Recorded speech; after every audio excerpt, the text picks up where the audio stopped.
Sam is a fifth-generation Lebanese butcher that immigrated to Detroit 42 years ago. He found success in many businesses, but after Detroit's recession hit, he lost it all. He decided to turn back to what he knew best and opened what is now one of Dearborn's most beloved meat markets. We sell the raw meat in here for the customers. They ask for ribeye, New York, filet, short ribs. And in the meantime, we have a grill in the back, small back room back there. So the customers, they come pick up whatever they like. They take it back there to the grill. And we are now the most busiest meat market in the city of Dearborn. That's amazing. We do well in here. We started for my kids. They say, let's have a grill back there for them and their friends and my family. And then it started growing too fast. And then, boom, it's booming. This style of cooking is very reminiscent of what ethnicity? Mediterranean, it's a mix of all really in the Middle East, but our concept is different because it's an all natural concept. Somebody came from the New York Times and they wanted 1 skewer of kafta. I was kind of packed in here, busy, running around, and all of a sudden one guy come from outside. He said, I heard about you. I wanted to buy 1 skewer of kafta. I said, 1 skewer? He says, yes, 1 skewer. I said, I ain't got no time for you. Get out of here. And all of a sudden, I seen the guy grab his iPad out of the car and start taking photos. I said, oh, well, I guess Well, you never I got in know, trouble. right? You never know. Then I called him back inside. Yeah. He says, I am from New York Times. No. And I heard about you too much, but I want curious to taste what it looks like. Yeah. For sure. And he started eating, he loved it. They compared my dad to the soup Nazi, but they called him the meat Nazi. Yeah, because I was kind of too pushy on him. I told him, get out of here, I ain't got no time for you. How old were you when you left Lebanon? 18 years old. And then I came here, I grew up here. You've been in meat your whole life, though. In Lebanon, I left it. your father was a My butcher. father's a butcher, my grandfather's a butcher, my grandfather's a butcher. They're all the family. My name is Hussein Saad. When you say Saads in my town, that means me. That's the sharp knife. This is the hook. We're gonna go and cut it now. This guy throwing around knives. Come with me. This is the whole house in here. It's a lot of work, but it's worth it. It's worth it. This is a nice ribeye. at that. Beautiful. New York, filet, everything we have in here. New York strip. Let's go outside and cut the bones and debone it. So all our meat is halal meat. It's hand slaughtered by the neck. We get the jugular, which drains all the blood. So halal meat is cleaner meat. You're putting it to the tenderizer. Tenderizer, so it's easy to put on skewers. This is the seasoning here. Salt, black pepper, Syrian spice, and the seasonal salt. This is the kafta. Kafta is a ground beef mixed with 3 different seasonings, parsley and onion.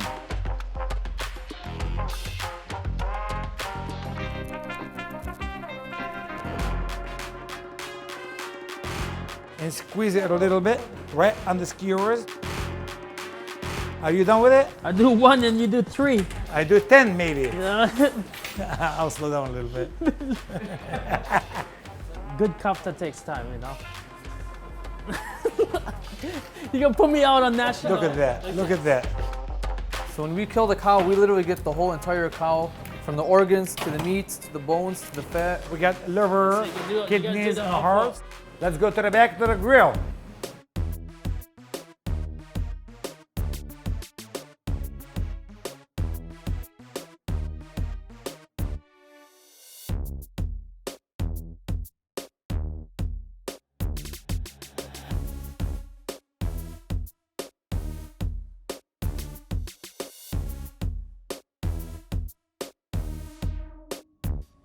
First, you start off with the bread. Here's a piece of pita. So take a kafta and just put it in your pita. We have one recipe since we opened up to now still. The spices just perfect come through. Take our New York steak. Yes, that's something. That is it. I'm speechless. I didn't expect it to be like that tender like that. You just bite right through it too. I'm gonna make a pita with all of Organs, that's all that's 3 here. of them. Oh, you're gonna like Filipinos, we eat everything but the hair. it. This is the liver, straight up. Get the full flavor of it. Irony, beefy, but again, the key is the The charcoal. grill. Yeah, that's some of the best liver I had right there. This is the kidney right here.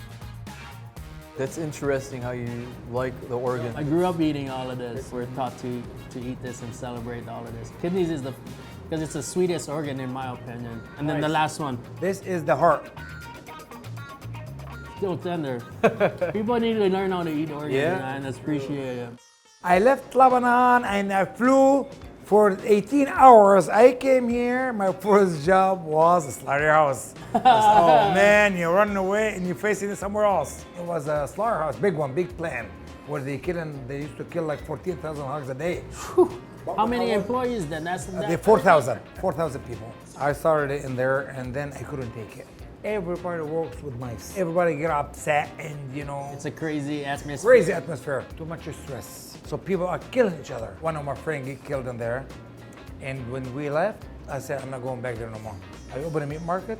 I was the first meat market of Lebanese people open on Warren Avenue at that time.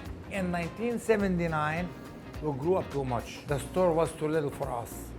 And one of the customers, he said, why don't you buy the building down the street? We bought the building within 2 hours. We were partners, 5 brothers. We were big. Butcher shop. Butcher shop, Everything. grocery store, dairy, everything. And then what happened? And then, brothers couldn't take each other. That was the disaster in my life when brothers split. So the market closes, then you open what? I had an oil change in a car wash. I got one of my friends, he does clubbing. He said, why don't you go and buy that building? They had it up for sale. When I walked in there, I seen the equipment, the dancing floor, the hookah place, the coolers, beautiful. So I rushed to it, I ran, I wanted to buy it, I bought it. I spent like $300,000, $325,000 just for remodeling the place. It was a restaurant during the day. And then it failed. It failed. The recession hit, Oh. all gone. But you chose to stay here in Detroit City. You chose to stay in a city that was in rumble in a I got my recession. cousin, he came to me, he says, let's go to Arizona to do the same thing here. I said, no, I want to stay here because my family, my kids, my sisters, my brothers, my friends, my communities, the people that I know, I grew up in the area. I'm not gonna give it up just like that and go somewhere else. So walking around, he discovered this place, and we live literally 2 blocks away. 2007, we're still in the recession. But I know I can do it. When did this place really start generating popularity? Slowly with my friends and word of mouth, we started marketing on Instagram, and Instagram was a hit in like 2013, 2014. People couldn't believe that this type of business was existing. A guy cutting your meat in the front and literally grilling that same meat for you in the back. It's like you're sitting in your backyard, And a very unique restaurant. We're gonna sit down and eat the rest of this. I'm glad that you came. Thank you. Thank you very much. Nice, Mahalo. nice Sheldon. meeting you. What is it? Mahalo. Mahalo. That's what Mahalo. we say. Thank you. Thank you, mahalo.